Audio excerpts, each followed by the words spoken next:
Hello বন্ধুরা, নতুন আরেকটি ব্লগে সবাইকে স্বাগত। হ্যাঁ দেখো বন্ধুরা, জন্মদিন মানে তো মায়ের হাতের পায়েস খেতে হয়, তাই না? তো দেখো, আমিও আমার চানের জন্য পায়েস বানিয়েছিলাম। দেখুন, দুধ গরম করছি, তেজপাতা দিয়েছি, কাজু বাদাম দিয়ে দিয়েছি। তো এখানে খাসার চাল ধুয়েও নিয়েছি, এবার খাসার চালটা দিয়ে দিলাম, দিয়ে এবার কতক্ষণ নাড়াচাড়া করে একটু চালগুলো একটু ভালো করে সিদ্ধ হয়ে গেলে পায়েসের বাতাসা দিয়ে দেবো।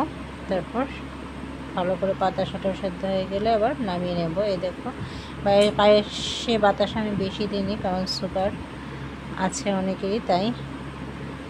তো হ্যাঁ বন্ধুরা, জন্মদিন কার কার বাড়িতে এমন হয় যে জন্মদিনে পায়েস খেতে হয়?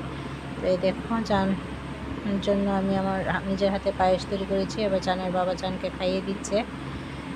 এই দেখো, চানের বাবা চানকে খাইয়ে দিচ্ছে।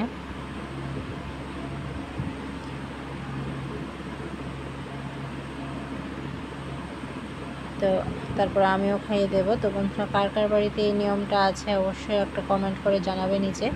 তো দেখো, এবার আমিও খাইয়ে দিচ্ছি। তো বন্ধুরা, সবাই তোমরা যারা চানকে অনেক অনেক আদর দিয়েছো, আশীর্বাদ করেছো, সবাইকে অসংখ্য ধন্যবাদ। এবং আগামী দিনে যাতে চান আরও ভালো করে মানুষ হয় সেই জন্য সবাই আশীর্বাদ করবে। ওকে বন্ধুরা, বাই বাই, সবাই ভালো থেকো, সুস্থ থেকো।